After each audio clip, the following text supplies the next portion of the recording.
தற்போதைய அண்மை செய்தியாக சட்டப்பேரவைத் தேர்தலில் திமுக சார்பில் போட்டியிட விருப்பமனு அளித்தவர்களிடம் 4வது நாளாக முதலமைச்சர் மு.க.ஸ்டாலின் அவர்கள் நேர்காணல் நடத்தி வருகிறார். அந்த அண்மை செய்தியை தற்போது பார்த்துக் கொண்டு வருகிறோம். சென்னை அண்ணா அறிவாலயத்தில் உள்ள கலைஞர் அரங்கத்தில் திமுக வேட்பாளர் நேர்காணல் 4வது நாளாக நடைபெற்று வருகிறது. ராணிப்பேட்டை, வேலூர், திருப்பத்தூர், திருவண்ணாமலை மாவட்டங்களைச் சேர்ந்தவர்களிடம் முதலமைச்சர் மு.க.ஸ்டாலின் இன்று நேர்காணல் நடத்துகிறார். தொகுதி நிலவரம் மற்றும் வெற்றி வாய்ப்புகள் குறித்து தொகுதி வாரியாக திமுக தலைவர் முதலமைச்சர் மு.க.ஸ்டாலின் அவர்கள் கேட்டறிந்து வருகிறார். அந்த அண்மை செய்தியை தற்போது பார்த்துக் கொண்டு வருகிறோம். சட்டப்பேரவைத் தேர்தலில் திமுக சார்பில் போட்டியிட விருப்பமனு செய்தவர்களுக்கான நேர்காணல் வரும் 23ஆம் தேதி வரை நடைபெற இருக்கிறது. திருச்சி, தஞ்சாவூர், பெரம்பலூர், அரியலூர், புதுக்கோட்டை, மயிலாடுதுறை, நாகப்பட்டினம், திருவாரூர் மாவட்டங்களுக்கு நாளை நடைபெற இருந்த நேர்காணல் 23ஆம் தேதிக்கு மாற்றம் செய்யப்பட்டிருக்கிறது. அந்த அண்மை செய்தியை தற்போது பார்த்துக் கொண்டு வருகிறோம்.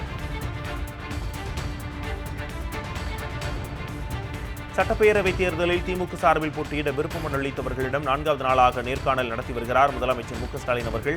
அந்த அண்மை செய்தியை தற்போது பார்த்துக் கொண்டு வருகிறோம். இது பற்றிய விரிவான தகவல்களை தருவதற்காக செய்தியாளர் ஜெகதீஷ் நம்முடைய இணைந்திருக்கிறார். வணக்கம் ஜெகதீஷ், கூடுதல் விவரங்களை பதிவு பண்ணுங்க. தமிழ்நாடு மற்றும் புதுச்சேரி சட்டப்பேரவை தேர்தலில் திமுக சார்பில் போட்டியிட விரும்பி விண்ணப்பம் அளித்தவர்களுக்கான நேர்காணல் கடந்த மார்ச் மாதம் 17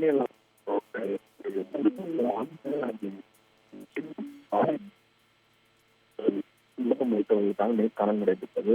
அதைத் தொடர்ந்து அதற்கடுத்த நாள் புதன்கிழமை தூத்துக்குடி, திருநெல்வேலி, கன்னியாகுமரி, தென்காசி, மதுரை, விருதுநகர், ராமநாதபுரம், சிவகங்கை, தேனி ஆகிய மாவட்டங்களுக்கு நேர்காணல் நடைபெற்றது. அதைத் தொடர்ந்து 3வது நாளாக நேற்று வியாழக்கிழமை நாமக்கல், ஈரோடு, திருப்பூர், கோயம்புத்தூர், கிருஷ்ணகிரி, திருப்பூர், திண்டுக்கல் உள்ளிட்ட மாவட்டங்களுக்கு நேர்காணல் நடைபெற்றது. அதைத் தொடர்ந்து இன்று 4வது நாளாக ராணிப்பேட்டை, வேலூர் வடக்கு, வேலூர் தெற்கு, திருப்பத்தூர் வடக்கு, திருவண்ணாமலை தெற்கு ஆகிய மாவட்டங்களுக்கு இன்று காலை தமிழ்நாடு முதலமைச்சர் ஸ்டாலின் அவர்கள் நேர்காணல் நடத்தி வருகிறார்.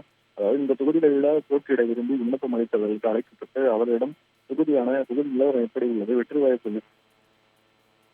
திமுக தலைவர் ஸ்டாலின் அவர்கள் கேட்டறிந்து வருகிறார். இதைத் தொடர்ந்து இன்று மாலை தருமபுரி கிழக்கு, தருமபுரி மேற்கு, சேலம் மத்திய, சேலம் கிழக்கு, சேலம் மேற்கு, கள்ளக்குறிச்சி வடக்கு மாவட்டங்களுக்கு நேர்காணல் நடைபெற உள்ளது.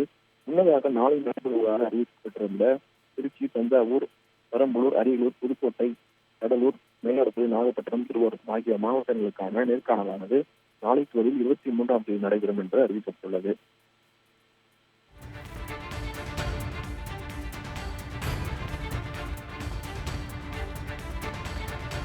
அண்மை தகவல்களுக்கு நன்றி ஜெகதீஷ்.